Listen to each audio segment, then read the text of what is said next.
Gustafsson stood before his posse and Nuke, covered in a whitish goop, his open mouth dribbling with watery chunks of sediment. "It is time to squeeze," he announced. Oh dear. The other Hivers gave a bleating cheer, and Nuke noticed that everyone else was keeping a very safe distance. Luckily for him, the Hiver Prince had something entirely dull in mind. "We must compress the medium to make it strong," he explained, making a rapid pounding motion with his hand. "Cease your work and aid us. The Queen watches expectantly." This meant that he wanted the guild to help him build a machine that would congeal the pale mank sprayed out by the mining drills. Why? You've already asked more questions than Gustafsson allowed. Throughout the day, the guild actually came up with something that pleased the prince.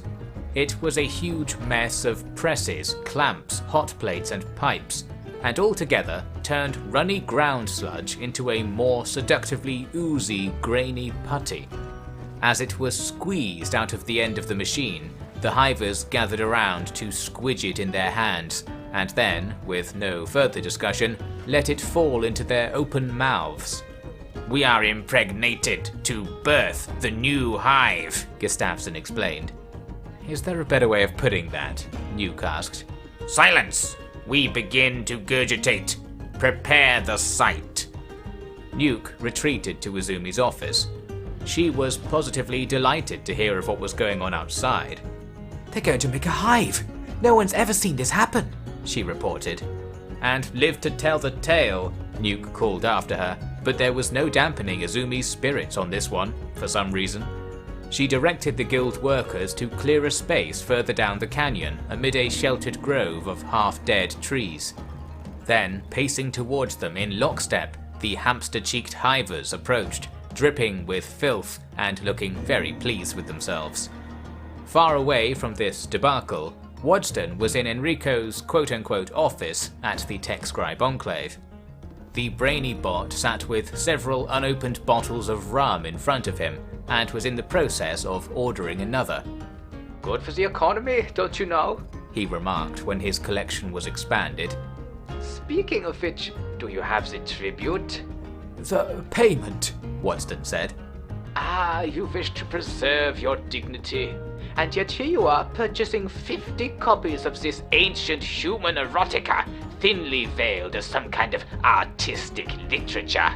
"Hey, Enrico, stop being such a backer," Nuke's voice said from Wadston's hip. Wadston had one of the quantum-entangled AI cores on him, now linked to a partner in the base for instantaneous communication of insults, snapbacks and put-downs. "This is all reference material for our major historical work, alright? Skeletons are naked all the time, so no double standards. Bah! It's not like we would go to a hot spring just to employ an elaborate method to spy on... Wait a minute. Drat! Why am I only programmed to tell the truth? Fine, just go, you disgusting creatures, and don't come back until you have something worth looking at for me. No tsundere bullshit, okay?" Sorry man, but history is full of sundry bullshit. Wadston, my man, you better get back here fast. The Hivers are vomiting everywhere and then rolling about in it. "It must be mixed," Gustafsson's voice faintly chimed. Obviously, Wadston couldn't wait to get home now. In the canyon, the Hivers had successfully created an enormous pile of something, and Izumi excitedly told the rest of the guild that it was time to watch the Hivers sculpt it into a brand new hive. But there was a catch. "You all must build. You will be our hive drones," Gustafsson said. "I think we're cool just watching. Do your thing and I guess we'll be better for having seen it," Nuke said. "Impossible! It takes an entire generation of drones to properly shape the gut essence. We cannot do it alone. Help! With your hands. Know the feeling." Els jumped into the big pile of goop and happily reported that it was nice and warm. The others weren't so happy to hear it. However, they did eventually step forward and dare prod the blob. The Hivers began laying out the foundations, and the others were directed to pile up the manufactured mank into walls. Bits of old tree and stretches of metal rebar were roughly arranged into a frame, and up said frame did the horrid, almost living mush pile. Working into the night, the familiar teardrop form of a Hiver hut began to materialize. While the horrible other flesh creatures went to sterilize themselves back over by the wells, the Hivers sat in their dingy lair and admired their handiwork. It was the finest regurgitated structure the world had seen in a long time, some say. "My queen, your hive is complete," Gustafsson reported to Beep. Beep! It has a nice smell, she said. "The smell will intensify. The smell represents the coming of a new age. Here you will become Hive. We are one step closer." Funnily enough, everyone else was happy to take many steps further away from the reeking construct, and thus the Hivers finally had a place they could call their own. How nice. Izumi was very pleased to have witnessed that historic moment, but was also amused to see just how effective her automatic revolving harpoon launchers were. Some 50 Reavers had tried to break into the magical land of Mank, but within a few minutes found themselves riddled with meter-long spikes darting down from the walls. In fact, they were so effective that several harpoons went through the Reavers, through the gate in front of them, and into the workers holding the gate closed from the other side. Suffice to say, it did more damage to the guys it soared through than those it eventually ended up stuck into, but this didn't really improve the workplace safety record. Cleaning that up incurred a delay to the guild's next outing, which proved to be long enough for the Hivers to really settle in. When Nuke next called everyone together to move out, they were nowhere to be seen. Nuke hiked on over to the hut, and found Beep sitting on a cushion between a couple of smoky fire torches, flanked by the other Hivers. "You approach the queen. State your purpose," Gustafsson barked. "I thought she wasn't the queen yet," Nuke said. I'm practicing. Beep! Beep informed him. "Practice makes perfect," Nuke shrugged. "She is perfect already!" Gustafsson was quick to insist. Nuke agreed, and with sufficient deference and grovelling was able to convince the Hivers to come along for the next mission. Back in the base, Izumi was spotted storming out of her office. Why don't you just go and interface with your precious EO and leave me alone? She shouted through the door before slamming it closed. "Lover's tiff?" Nuke asked. It's that core. It keeps asking for more and more. All these experiments, all this stuff. We're not like the university, I keep telling him, but he just starts singing my praises and saying how amazing I am. What a bastard. He's manipulating me, Nuke. Aren't you bothered? Like you'd seriously get seduced by a machine. Oh, yeah, sure. Anyway, we can be like the university. We can be better than that university. I'll have a few words with our new spider workers. If they can build the second empire, they might be able to help us out. Nuke had a word with the spider bots, in a very figurative sense, and put together a little scheme with some help from the tech hunters. Leaving everyone to carry it out, he then took the guild back to Trader's Edge for a happy-ish reunion with the skimmers. To their dismay-ish, many of the beasts were skin and bones, even more so than usual. "Sorry, my prince, but they wouldn't eat anything we gave them," a samurai told Nuke. "What did you try?" "We gave them rice weed, green fruit, meat cubes, bloody banquet it was." "No choco bread?" "Choco bread?" "They're addicted to choco bread. I sold you all that choco bread, remember?" "Oh, the brown lump stuff. I thought that was called TCMNPHGINTCC. Yeah. It's fucking brown bread, and without it the skimmers are dead. Put that in the samurai code and stuff, alright?" "Yes, my prince." "And from now on, you will address them by the title of Skim Friend." "Yes, my prince." Soon, the skimmers were revitalized, and hence the guild were devitalized by having to carry them onwards to the Holy Nation.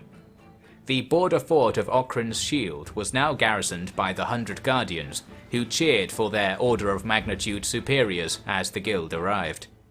"Isire Battleborn, will you be heading to BlistEr Hill?" one asked. "Indeed. The Holy Phoenix awaits, and the Scroops need a runabout, Isaiah said. Scroops? Ah, you'll see. Why don't you come along? It would be an honor, Invincible. The more the merrier. This battle will decide the fate of the Holy Nation. Shame to miss it, eh? Indeed, and so a great many Shek troops joined the guild as they carried on west. They crossed the lavish valley of Okran's Pride, vibrant with its yellowish life, and began ascending a shallow hill towards some mountains.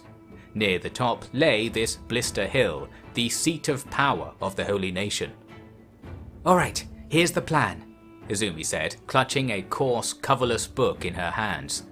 We wait until it's dark, then we sneak over to the wall and start flinging the Holy Lyre into the city. It's got everything the people need to know. They'll never trust the Phoenix after this, especially if this truth just so happens to fall from the sky. Oh, I'll do my Okran impression again. Order everyone to read it, Rick said. Maybe. Let's think about that a little. Anyway, once we're out of the truth grenades, we pull back and wait. It's going to take a while for all this to sink in. Could be hours, could be weeks. But when the people are ready, they'll rise up and destroy the Nation from within. A fine plan. By the way, where did all those hundreds go? Isaiah asked. Looking around, the 2 companies of Shek they had picked up were nowhere to be seen. All but one. There was a Shek standing on top of the gate to BlistEr Hill, holding a Naish guard's head up and roaring loudly. Or we could just run in there and kill them all now, Izumi conceded. Let's run in there and kill them all now, Isaiah nodded. Thus, the Battle of BlistEr Hill just sort of started to no particular fanfare, although perhaps that was the best part, as the city gate had been left wide open. It was swiftly captured, but in an open market square just beyond it, the Holy Nation troops were massing. Arise! Arise, groups of the Empire! Nuke called as Els roused the ranks. Fields shall be taken, classics shall be printed, a tooth day, a brown day, ere the earth rises! Skim now! Skim now! Skim! Skim them to ruins, but leave World's End, alright? Bread! Bread! Bread! Tenoheka, Banzai! With this, a magnificent charge of furious skimmers fell upon the city like a bunch of weird giant maggots with creepy legs scattering over a dirty pile of crumbling junk. My prince, that was a marvelous, sophisticated speech, Watchton said. I know, thought of it all by myself. Now we should probably go kill some hogs too. Be careful, Nuke. The Phoenix is in there, Izumi warned. Who knows what he's got planned? Indeed, within the city there was another ring of fortifications surrounding the Holy Phoenix's central compound. There the best and brawniest of the Holy Nation stood guard over their supreme leader, awaiting the command to wipe out the pitiful attackers. An attack? Bah! Those fools! They think they can catch me? They'll never reach me! In the sky! The Phoenix cackled, running to the roof of his palace and flapping his arms wildly. I will smite them from Okran's side! Yes! Square! The holy soldiers dared not even think that anything was amiss. Thus, the gate to the compound was not even closed as the invaders fought their way closer. Through this open gate, a guild member was unceremoniously dragged. A Naish troop had disarmed one of Gustafsson's followers and dragged him into the central jail. Seeing this, Elena grasped her blade. I'm no less of a Shek than the rest of them, she said to herself, running into the jail. There she expected to fight her way through hordes of guards and rescue the Hiver, but she found the place bathed in calming music from speakers all around. She walked over to the prisoner cage where the Hiver, Silvershade, was being held. The Naish troop that captured him was leaning against the side of it. So anyway, I started thinking, if we can't be with the she-devils, can't we be, close and stuff to other things? He said. You speak of free association. This is a path to many abilities some consider to be unnatural. Silvershade nodded. Sounds great. Can I associate with you, mate? Remove your clothes, and we shall perform the test. While the guard was stuck with his shirt over his head, Elena opened the cage and carried Silvershade away. Regret. However, you can always associate with yourself. Silvershade called as he was whisked away. It wasn't the heroic rescue Elena had imagined, and maybe it was hardly a rescue at all, but it was probably all for the best. As Elena left the jail, Gustafsson was leading the rest of the Hivers up the stairs. I smelled imminent association, he said. Silvershade gave a disappointed hum, and the others patted him in what was probably sympathy. Not really for us disassociated ones to understand. They went in anyway, and soon the jailhouse could perhaps be said to be under friendly control. Meanwhile, the fighting out in the city market was over, and the result was a clear victory for the Skim Friends. They now filed in through the nice wide gate into the Phoenix's compound, where the real fighting got started. The Inquisition and High Paladins fought valiantly to prevent the assortment of beasts and beast-tier humanoids from reaching their leader, holding their own for several hours. The whole time, both they and the guild were searching for the Holy Phoenix, but in the chaos, his whereabouts remained unknown. Outside the palace, the skimmers sniffed about, but suddenly they were slammed by bolts coming from the roof of a nearby barrack. Prince Tashino, we must silence that rooftop, Isaiah called out. Nuke nodded and followed him up the barrack stairs. They quickly accosted the crossbowmen, who were no match for the experienced swordsman. "Where's the bird dude, Hog?" Nuke demanded of a fallen warrior. You'll never take him alive. He lives on, inside us. Yeah, guessing that's where he usually is. What's wrong with girls anyway? Especially with like cat ears and love heart eyes and all this gas. What was I saying? My prince! Wadston's voice shouted from the street below. Looking out, Nuke saw a man in gleaming white armor standing on a ledge jutting out from the palace. You insolent fools! He screeched. His arms began to wave violently. I will cast this whole planet away and return to Okran, for you truly deserve only to be discarded like we did to the traitor machines.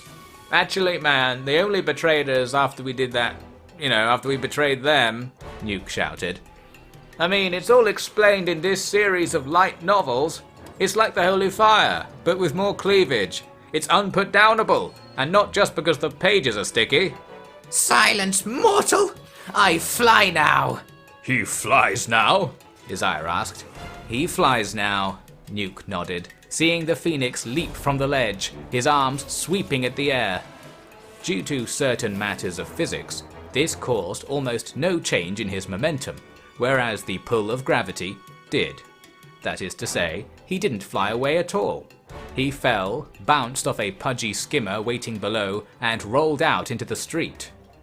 Scroops and guild members alike closed in on him, but without delay he took up a greatsword from the ground and kept all at bay with his wild attacks, not to mention his wild cawing and squeaking.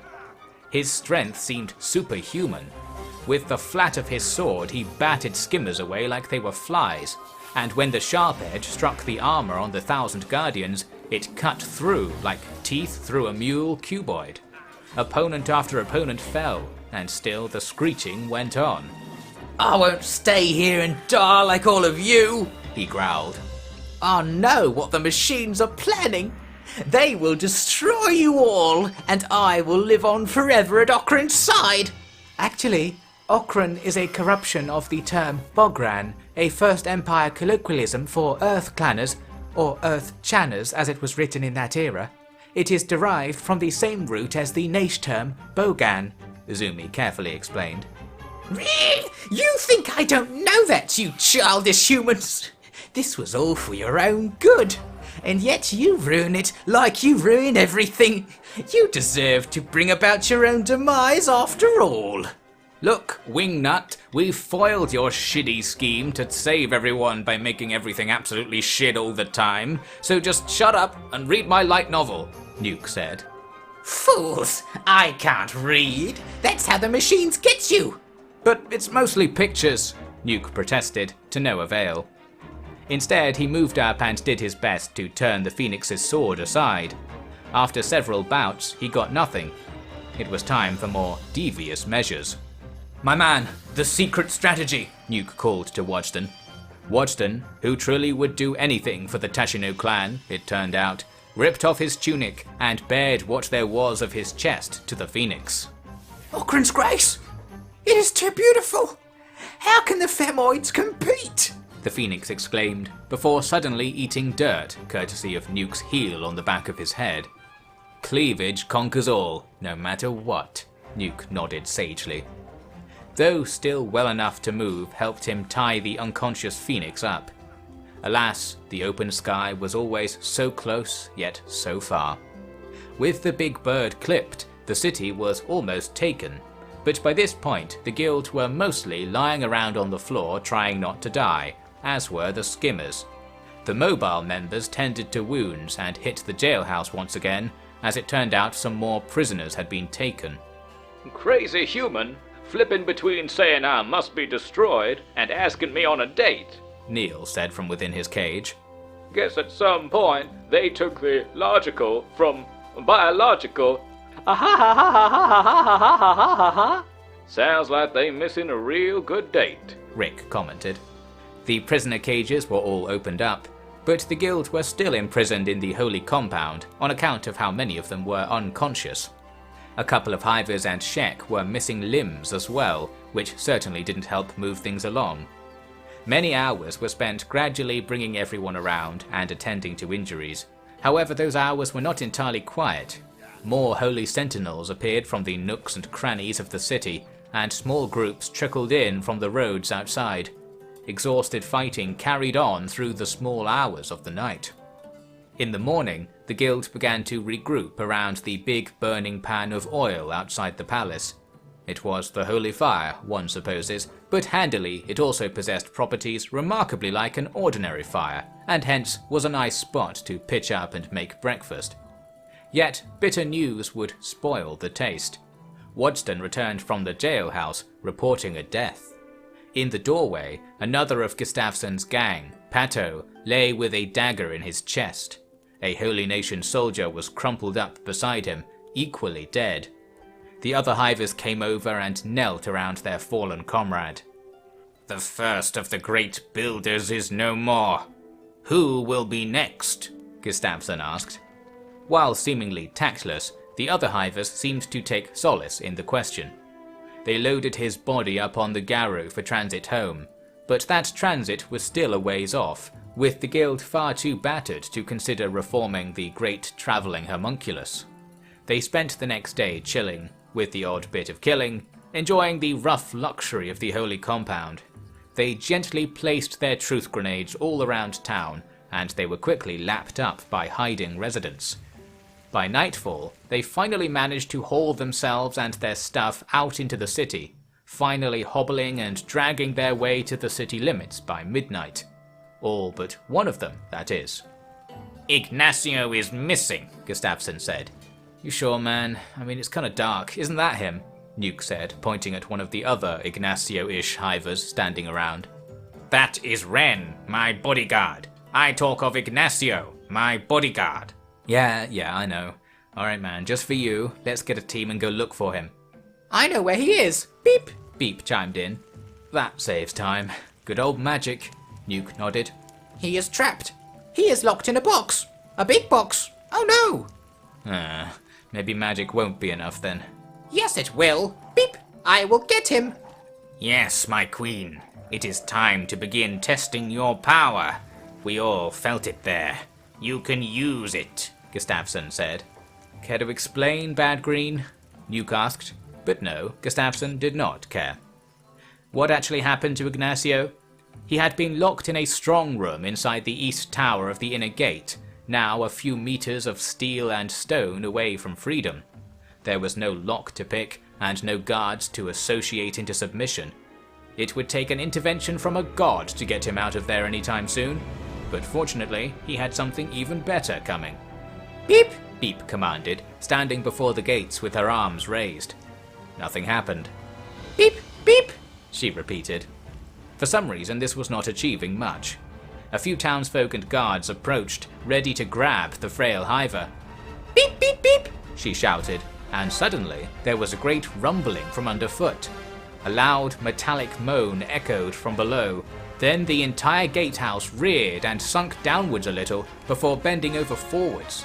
The heavy gate was ripped from its place by its own weight, tearing off the sides of the gatehouse towers as it boomed to the ground. Ignacio leapt down through the new opening. The Great Mover obeys. You really are the Queen, he said. Beep! Let's run away! Beep! Beep said. It was a good plan. They raced out of the city and rejoined the guild, after which the whole group retreated back to the safety of Okran's shield. What was that terrible noise, Queen Beep? Wadston asked. The Great Mover is still awake. Beep! It can still shape the world, Beep explained. I'm afraid I've not heard of this Great Mover. It is from the beginning. Beep! It sleeps forever, but it cannot die. Beep! I see. Izzy, are the Hivers actually magic? Nuke asked. Seems that way. Great Mover, huh? If we get that data from the other queen, I guess we'll know for sure, Izumi said. Right. Looking forward to it, probably. In the meantime, I think my dad might be interested in this naughty little sparrow. I am a phoenix, and I will not be caged, the phoenix said. Then his mouth kept moving, but no sound came out. Yeah, it works. Muted. Rick nodded. Newman, you're magic too. Am I the only one who isn't magic? Nuke said. Ain't magic, is science, baby. Just turned his volume down. Oh wait, you didn't realize? He's a new man too. The first and last, from the bad old days. How'd you think he's so powerful? No fleshy can throw a skimmer off him like that. You big brain sisters should have realized. The Holy Phoenix is a bona fide android. What a bombshell, though it didn't change the guild's plans. They would have plenty of time to discuss this development in the safety of the capital, to which they would return in victory. The Holy Nation was over. A new age would begin. Radioactive weed was just the start of what the unified power of all the people of the world could unleash.